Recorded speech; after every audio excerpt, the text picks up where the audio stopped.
नमस्कार फ्रेंड्स, आप सभी का यूट्यूब चैनल में स्वागत है। फ्रेंड्स, आज हम प्रीवियस ईयर का बाल विकास एवं शिक्षा शास्त्र का पेपर सोल्व करेंगे। तो आज की क्लास हम स्टार्ट करते हैं।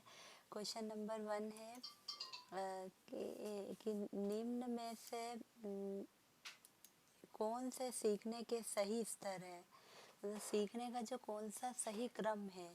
तो पहला है ए है तथ्य, ज्ञान प्राप्त करना, सूचना, बोध और प्रज्ञान। और बी है तथ्य, सूचना, बोध, ज्ञान प्राप्त करना, प्रज्ञान। सी तथ्य, सूचना, ज्ञान प्राप्त करना, बोध और प्रज्ञान। और डी है तथ्य, बोध, सूचना, ज्ञान प्राप्त करना और प्रज्ञान। तो इनमें से सबसे पहले सीखने के स्तर में सबसे पहले क्या आता है? तथ्य। और फिर तथ्य के बाद हम सूचना एकत्रित करते हैं, तो सूचना। और फिर सूचना मिलने के बाद हम ज्ञान प्राप्त करते हैं, और ज्ञान प्राप्त करने के बाद हमें उस ज्ञान का बोध होता है, और फिर उसके बाद हम उस ज्ञान को अपने जीवन में लाते हैं। इसलिए इसका जो सही क्रम है वो हो जाएगा ये सी। इसलिए इसका सही ऑप्शन हो जाएगा, वो जाएगा सी। अब क्वेश्चन नंबर 2, परिपक्वता इत्यादि से व्यवहार में उत्पन्न परिवर्तन को भी अधिगम कहा जाता है। तो ये कह रहा है कि परिपक्वता से व्यवहार में अगर कोई उत्पन्न परिवर्तन है उसको अधिगम कहा जाता है। तो नहीं, बी हाँ, सी अनिश्चित, और डी है कभी कभी। तो परिपक्वता से अगर किसी के व्यवहार में परिवर्तन है तो उसको हम अधिगम नहीं कहते हैं, उसको हम अभ्यस्तता कहते हैं। अब है क्वेश्चन नंबर 3, चिंतन क्या है, मतलब हम चिंतन किसको बोलते हैं? प्रतीकों का प्रयोग, बी भाषा का प्रयोग, सी प्रात्यक्षिक प्रक्रिया, और डी है संप्रत्यय अधिगम। तो इसका सही ऑप्शन हो जाएगा, वो हो जाएगा ए प्रतीकों का प्रयोग। चिंतन का मतलब है प्रतीकों का प्रयोग। अब क्वेश्चन नंबर 4, अप्रत्यक्ष पथ समस्याओं का उपयोग किस श्रेणी के प्रायोज्यों के लिए किया जाता है? मतलब अप्रत्यक्ष पथ जो है वो किस श्रेणी के लिए किया जाता है? तो पहला है बच्चे, दूसरा है प्रौढ़, और सी है चिड़िया, और डी है पशु। तो अप्रत्यक्ष पथ समस्याओं का उपयोग हमेशा प्रौढ़ के लिए किया जाता है, इसलिए इसका सही ऑप्शन हो जाएगा बी। अब क्वेश्चन नंबर 5, समस्या के अचानक समाधान की वकालत करने वाला सिद्धांत कौन सा है? मतलब सूझबूझ का जो सिद्धांत है, समस्या का एकदम से हल निकालने वाला सिद्धांत का क्या नाम है? ए सक्रियात्मक अधिगम, बी सूझ का सिद्धांत, सी प्रत्यक्ष एवं भूल का सिद्धांत, और डी है अनुबंधन। तो इसका सही ऑप्शन हो जाएगा, वो जाएगा बी सूझ का सिद्धांत। क्योंकि ये जो है वो गेस्टाल्ट वादियों ने अचानक समस्या का समाधान करना, अचानक अपनी सूझ से किसी की भी समस्या का समाधान कर सकते हैं, इसलिए इसको सूझ का सिद्धांत नाम दिया। अब क्वेश्चन नंबर 6, संवेदना ज्ञान की पहली सीढ़ी है, यह कथन क्या है? मतलब संवेदना ज्ञान की पहली सीढ़ी, तो ये कथन क्या है? यह मानसिक विकास है, बी शारीरिक विकास है, सी ध्यान का विकास है, और डी है भाषा का विकास है। तो इसका सही ऑप्शन हो जाएगा, वो है ए मानसिक विकास, क्योंकि संवेदना ज्ञान की पहली सीढ़ी है, तो ये कथन एक मानसिक विकास है। अब है क्वेश्चन नंबर 7, व्यक्तिगत भेद में हम क्या पाते हैं? मतलब जैसे व्यक्तिगत भेद है, व्यक्तिगत भेद के अंदर हम क्या पाते हैं? तो ए विचलनशीलता, बी प्रतिमानता, सी ए व बी दोनों, और डी हो जाएगा इनमें से कोई नहीं। तो इनमें इसका जो सही ऑप्शन हो जाएगा वो क्या हो जाएगा? सी ए और बी दोनों, क्योंकि व्यक्तिगत भेद में हम विचलनशीलता भी देखते हैं, प्रतिमानता भी देखते हैं, इसलिए इसका सही ऑप्शन हो जाएगा सी ए व बी दोनों। अब क्वेश्चन नंबर 8, मेरेडिथ के अध्ययन के आधार पर कहा जा सकता है कि सामान्य रूप से उन परिवारों के बालक क्या होते हैं जो सामाजिक स्तर से ऊंचे होते हैं। मतलब मेरिट के अनुसार जो बच्चे समाज के स्तर में ऊपर होते हैं, तो उस परिवार के बालक कैसे होते हैं?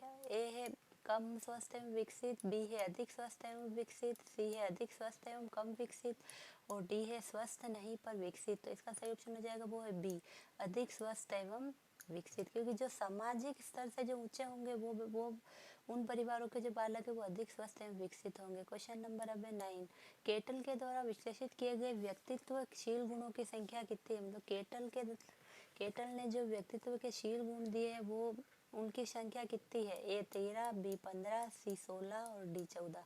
तो इसका सही ऑप्शन हो जाएगा वो होगा सी 16। अब क्वेश्चन नंबर 10, मुर्रे ने एक परीक्षण की रचना करके इतिहास रच दिया, तो वह क्या है? मतलब मुर्रे के द्वारा दिया गया परीक्षण कौन सा है? तो पहला ए शाही डब्बा परीक्षण, बी वाक्य पूर्ति परीक्षण, सी विषय आत्मबोधन परीक्षण और डी मूल्यांकन मापन। तो इसका मॉर्गन और मुर्रे ने CAT, तो जिसको अपन शॉर्ट में CAT बोलते हैं, और जो ये है विषय आत्मबोधन परीक्षण, ये दिया। इसका सही ऑप्शन हो जाएगा वो हो जाएगा सी। अब क्वेश्चन नंबर 11, व्यवहारिक बुद्धि को कहा जाता है, मतलब जो व्यवहार में लाते हैं हम उस बुद्धि को हम क्या कहते हैं? ए मूर्त बुद्धि, बी अमूर्त बुद्धि, सी संज्ञानात्मक बुद्धि और डी सामाजिक बुद्धि। तो व्यवहारिक बुद्धि हमेशा मूर्त बुद्धि होती है, मूर्त बुद्धि को हम व्यवहारिक बुद्धि बोलते हैं। अब क्वेश्चन नंबर 12, बुद्धि के त्रिआयामी सिद्धांत के अनुसार बुद्धि के कारकों की कितनी संख्या है? बुद्धि का जो त्रिआयामी सिद्धांत है जो गिलफोर्ड ने दिया था, उसमें कारकों की संख्या कितनी है? या उसमें मतलब कितने कोश होते हैं? तो पे ए 90, बी 110, सी 135 और डी है 120। तो इसका सही ऑप्शन हो जाएगा डी 120। अब क्वेश्चन नंबर 13, परिवेश की वस्तु जिसमें प्राणी प्राप्त करने का प्रयास करता है वह कही जाती है। मतलब ऐसी वस्तु पर जो हमारे परिवेश में जिसको प्राणी अगर प्राप्त करने का प्रयास करता है या ताकत लगाता है तो उसको क्या कहते हैं? ए प्रबलन, बी प्रेरक, सी उद्दीपक और डी है प्रलोभन। तो इसका सही ऑप्शन हो जाएगा वो हो जाएगा बी प्रेरक, क्योंकि जिस मतलब एक वो प्रेरक ही है, इसीलिए वो अपने को है ना को प्राप्त करने के लिए अपने को मतलब अपन उसके लिए प्रयास करते हैं, अंदर से प्रेरणा जागती है, इसीलिए जो इसका सही ऑप्शन हो जाएगा वो हो जाएगा बी प्रेरक। अब क्वेश्चन नंबर 14, प्रतिभावान बालकों की पहचान करने के लिए हमें सबसे अधिक महत्व किसको देना चाहिए? मतलब प्रतिभावान बालक की पहचान करने के लिए सबसे अधिक किसको महत्व देंगे? ए है अभिभावकों के मत को देना चाहिए, दूसरा बी है वस्तुनिष्ठ परीक्षणों को के परिणाम को देना चाहिए, सी शिक्षक के निर्णय को देना चाहिए और डी है समुदाय के विचारों को देना चाहिए। तो इसका सही ऑप्शन हो जाएगा वो हो जाएगा बी की वस्तुनिष्ठ परीक्षणों के परिणाम को देना चाहिए। अब क्वेश्चन नंबर 15, निम्न में से कौन सा तनाव को कम करने का अप्रत्यक्ष ढंग है? मतलब अप्रत्यक्ष ढंग कौन सा है? मतलब इसमें जो तनाव के लिए दो अप्रत्यक्ष और अप्रत्यक्ष, तो अप्रत्यक्ष बताना है। ए विश्लेषण और निर्णय, बी रुकावट को दूर करना, सी दूसरे लक्ष्यों का प्रतिस्थापन और डी है उदात्तीकरण। तो इसका सही ऑप्शन हो जाएगा वो है डी उदात्तीकरण, क्योंकि अप्रत्यक्ष यही तरीका है उदात्तीकरण। अब क्वेश्चन नंबर 16, निम्न में से कौन सा डिस्लेक्सिया की विशेषता नहीं है? मतलब डिस्लेक्सिया जो होता है रोग पठन संबंधी, तो उसकी विशेषता कौन सी नहीं है? ए है वाचन परिशुद्धता, गति तथा बोध की समस्याएं, बी सीधे और उल्टे हाथ के प्रयोग के संबंध में निश्चय, सी लिखने की गति धीमी गति और डी है छपे हुए शब्दों को सीखने और याद करने की कठिनाइयाँ। तो इसका सबसे सही ऑप्शन कौन सा हो जाएगा? वो जाएगा बी, क्योंकि ये जो तीनों है ए बी और सी, ए बी और डी, ये तीनों है वो विशेषताएं हैं, और ये डिस्लेक्सिया की विशेषता नहीं कि सीधे या उल्टे हाथ के प्रयोग के संबंध में निश्चय। क्वेश्चन नंबर 17, सशक्त अभिप्रेरणा सीखने का प्रभावशाली घटक है। मतलब सशक्त अंदर से जो अभिप्रेरणा होती है तो उसमें सीखने का प्रभावशाली घटक है। इससे बालक स्वस्थ रहता है, बी ध्यान करता है, सी शीघ्र सीखता है और डी प्रसन्न रहता है। तो इसका सही ऑप्शन हो जाएगा वो उसका सी, क्योंकि अभिप्रेरणा से हमेशा बालक शीघ्र सीखने की कोशिश करता है, इसलिए इसका ऑप्शन हो जाएगा सी। क्वेश्चन नंबर 18, हस्तशिल्प की शिक्षा दी जानी चाहिए। हस्तशिल्प की शिक्षा किसको देनी चाहिए? ए मंदबुद्धि बालक, बी पिछड़े बालक, सी सामान्य बालक को और डी प्रखर बुद्धि वाले बालक को। तो इसका सही ऑप्शन हो जाएगा वो हो जाएगा ए मंद बुद्धि बालक, क्योंकि मंद बुद्धि बालक को ही हमें हस्तशिल्प की शिक्षा देनी चाहिए। क्वेश्चन नंबर 19, छात्रों में चोरी करने की आदत को कैसे दूर किया जा सकता है? अगर कोई छात्र चोरी कर रहा है तो उसकी आदत को हम कैसे दूर करेंगे? ए, बालक को पारितोषिक देकर, बी, उदाहरण देकर, सी, ताड़ना देकर और डी, सजा देकर। तो इसका में से सबसे सही जो ऑप्शन हो जाएगा वो जाएगा बी, कि उदाहरण देकर। हम कोई सा भी ऐसा उदाहरण देंगे जिससे उसकी आदत को हम दूर करने की कोशिश करेंगे। क्वेश्चन नंबर 20, अनुसंधान जो सामाजिक समस्या से संबंधित होता है तथा विद्यालय की जनशक्ति के द्वारा विद्यालय में क्रियाकलापों के सुधार हेतु संचालित किया जाता है उसको कहते हैं। मतलब ऐसा अनुसंधान जो मतलब समाज की कोई ऐसी समस्या होती है उसको विद्यालय के में क्रियाकलाप के द्वारा संचालित करते हैं उसको क्या कहते हैं? ए, मौलिक अनुसंधान, बी, क्रियात्मक अनुसंधान, सी, सामाजिक अनुसंधान और डी है इनमें से कोई नहीं। तो इसका सही ऑप्शन हो जाएगा वो हो जाएगा बी, क्रियात्मक अनुसंधान। अब क्वेश्चन नंबर 21, क्वेश्चन नंबर 21 है, उपलब्धि परीक्षण दिए जा सकते हैं। तो ए है 2 प्रकार से, बी 4 प्रकार से, सी 6 प्रकार से और डी है 3 प्रकार से। तो उपलब्धि परीक्षण 2 प्रकार से दे सकते हैं हम। तो इसका सही ऑप्शन हो जाएगा वो हो जाएगा ए। अब क्वेश्चन नंबर 22, बालकों का मुफ्त एवं अनिवार्य शिक्षा अधिकार 2009 देश में लागू कब हुआ? जब मुफ्त एवं अनिवार्य शिक्षा अधिकार 2009 देश में कब हुआ? 1 अप्रैल 2009, बी 1 अप्रैल 2010, सी 1 नवंबर 2009, डी 1 नवंबर 2010। इसका सही ऑप्शन हो जाएगा वो जाएगा बी, 1 अप्रैल 2010। अब क्वेश्चन नंबर 23, एनसीएफ 2005 में कला शिक्षा को विद्यालय में जोड़ने का उद्देश्य है। एनसीएफ 2005 में जो कला शिक्षा है उसको विद्यालय में जोड़ने का क्या उद्देश्य है? ए है सांस्कृतिक विरासत की प्रशंसा करना, बी छात्र के व्यक्तित्व और मानसिक स्वास्थ्य का विकास करना, सी केवल ए ही सही है और डी, ए और बी दोनों सही है। तो इसमें से दोनों ऑप्शन सही है कि कला शिक्षा को विद्यालय में जोड़ने के लिए दोनों उद्देश्य है कि सांस्कृतिक विरासत की प्रशंसा करना और बी छात्रों के व्यक्तित्व और मानसिक स्वास्थ्य को विकसित करना। तो इसका सही ऑप्शन हो जाएगा वो का डी, ए और बी दोनों सही है।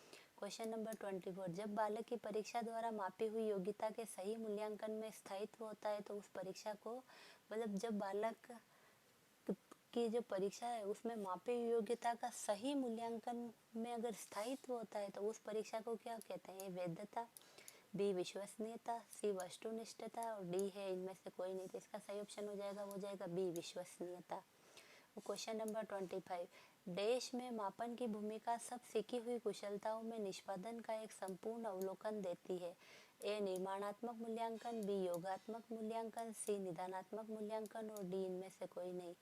तो इसका सही ऑप्शन हो जाएगा बी, योगात्मक मूल्यांकन। योगात्मक मूल्यांकन में मापन की भूमिका सब सीखी हुई कुशलताओं में निष्पादन का एक संपूर्ण अवलोकन देती। क्वेश्चन नंबर 26, मनुष्य जीवन का आरंभ मूलतः घटित होता है। मनुष्य के जो जीवन का आरंभ है वो कितने कोष से होता है? ए 2 कोष, बी केवल 1 कोष, सी कई कोष और डी कोई कोष नहीं। तो इसका सही ऑप्शन हो जाएगा वो बी, केवल 1 कोष। क्वेश्चन नंबर 27, शैशवावस्था की विशेषता कौन सी नहीं है? ए शारीरिक विकास की तीव्रता, बी दूसरों की पर निर्भरता, सी नैतिकता का होना और डी मानसिक विकास में तीव्रता। तो ये तीनों विशेषताएं, ए शारीरिक विकास की तीव्रता, दूसरों पर निर्भरता, मानसिक विकास की तीव्रता, ये तीनों शैशवावस्था की विशेषता है। और सी है नैतिकता का होना, ये शैशवावस्था की विशेषता नहीं है क्योंकि धीरे धीरे उसमें नैतिकता का विकास होता है जैसे जैसे बड़ा होता है, इसलिए ये सही ऑप्शन हो जाएगा सी। क्वेश्चन नंबर 28, गामक विकास से हमारा तात्पर्य मांसपेशियों के विकास है तथा पैरों का उचित उपयोग, ए मस्तिष्क और आत्मा, बी अधिगम और शिक्षा, सी प्रशिक्षण और अधिगम और डी है शक्ति और गति। मतलब गामक विकास से हमारा तात्पर्य मांसपेशियों के विकास और पैरों के उचित उपयोग और शक्ति और गति से है, इसलिए इसका ऑप्शन सही ऑप्शन हो जाएगा वो जाएगा डी। क्वेश्चन नंबर 29, 20वीं शताब्दी को बालक की शताब्दी कहा जाता है, ये किसने कहा? मतलब 20वीं शताब्दी को बालक की शताब्दी कहते हैं, ये परिभाषा किसने दी? तो A Murray, B Adler, C Crow and Crow और बी डी जे.बी. वॉटसन। तो इसका सही ऑप्शन हो जाएगा वो जाएगा सी, क्रो एंड क्रो ने ये परिभाषा दी है। क्वेश्चन नंबर 30, इस अवस्था को मिथ्य परिपक्वता का समय भी कहा जाता है, तो इस कौन सी अवस्था को मिथ्य परिपक्वता बोलते हैं? ए शैशवावस्था, बी बाल्यावस्था, सी किशोरावस्था और डी प्रौढ़ावस्था। तो बाल्यावस्था जो है उसको उसको हम मिथ्या परिपक्वता कहते हैं, इसलिए इसका सही ऑप्शन हो जाएगा वो जाएगा बी, तो धन्यवाद फ्रेंड्स, आप सभी को मेरा वीडियो कैसा लगा कमेंट करके बताइए और लाइक कीजिए, सब्सक्राइब कीजिए। Thank you.